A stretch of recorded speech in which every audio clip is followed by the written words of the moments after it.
Madame, Monsieur, l'Assemblée nationale a adopté mardi 8 novembre, en lecture définitive, l'article 49 de la loi dite Sapin II. Cet article de loi permet la confiscation de votre épargne en assurance vie.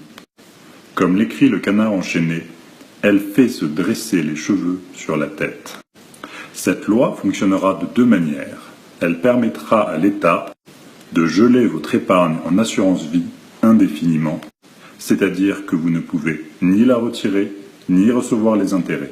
C'est prévu à l'alinéa 5 ter de l'article L631-2.1 du Code monétaire et financier que modifie la loi.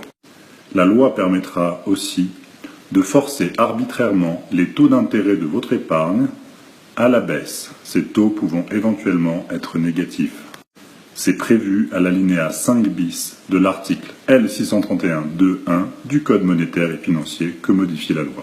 Les députés se sont élevés contre cette spoliation légale de votre assurance vie, détenue par 15 millions de familles. Le sénateur Pierre-Yves Collombat n'a même pas eu de réponse du ministre quand il a demandé pourquoi cette loi est passée en catimini de façon délibérément invisible et incompréhensible aux non-initiés. Le député Charles de Courson a lui dénoncé une atteinte au droit de propriété. La députée Marie-Christine Dalloz est, elle, terrorisée par cette loi. Cette loi est anticonstitutionnelle. Elle viole l'article 17 de la Déclaration des droits de l'homme et du citoyen. La propriété étant un droit inviolable et sacré, nul ne peut en être privé, si ce n'est lorsque la nécessité publique légalement constatée l'exige évidemment et sous la condition d'une juste et préalable indemnité. Mais c'est votre retraite que l'on confisque, pas la leur.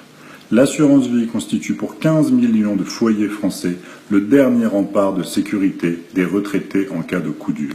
L'Observatoire des retraites européennes estime que l'épargne retraite, déjà en forte augmentation, devrait encore augmenter de 50% dans les 8 prochaines années pour pallier à un système public défaillant. Elle devrait passer de 35% à 50% du PIB. Mais cela ne concerne pas les députés, qui disposent de leur propre caisse de retraite. À partir de 60 ans, ils touchent une pension selon le nombre de mandats effectués. 1 500 € net par mois pour un mandat de 5 ans, 6 198 € net par mois après 22 ans et demi de mandat. En moyenne, la retraite d'un député s'élève à 2 700 €. Ce sont eux qui votent les budgets, mais c'est vous et moi qui payons. Leur cotisation ne finance que 12,4% des prestations. Le contribuable doit chaque année mettre la main à la poche pour boucher le trou de la caisse du Palais Bourbon. 39,6 millions d'euros en 2015, soit plus des 2/3 du montant des prestations des députés.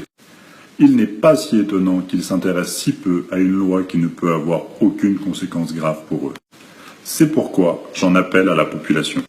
À vous, à vos proches, vos collègues et voisins, pour récolter le plus grand nombre de signatures. Je suis Olivier Perrin, rédacteur de la lettre du vaillant petit économiste. J'ai lancé cette pétition il y a 10 jours et plus de 100 000 personnes l'ont déjà signée. C'est extraordinaire, mais ce n'est pas assez. Cliquez sur le bouton « En savoir plus » ci-dessous pour signer la pétition.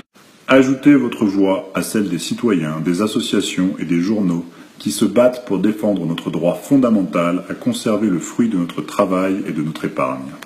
Vous et moi devons créer un grand cri d'alarme aux 4 coins de France pour obtenir la saisine du Conseil constitutionnel contre cette loi.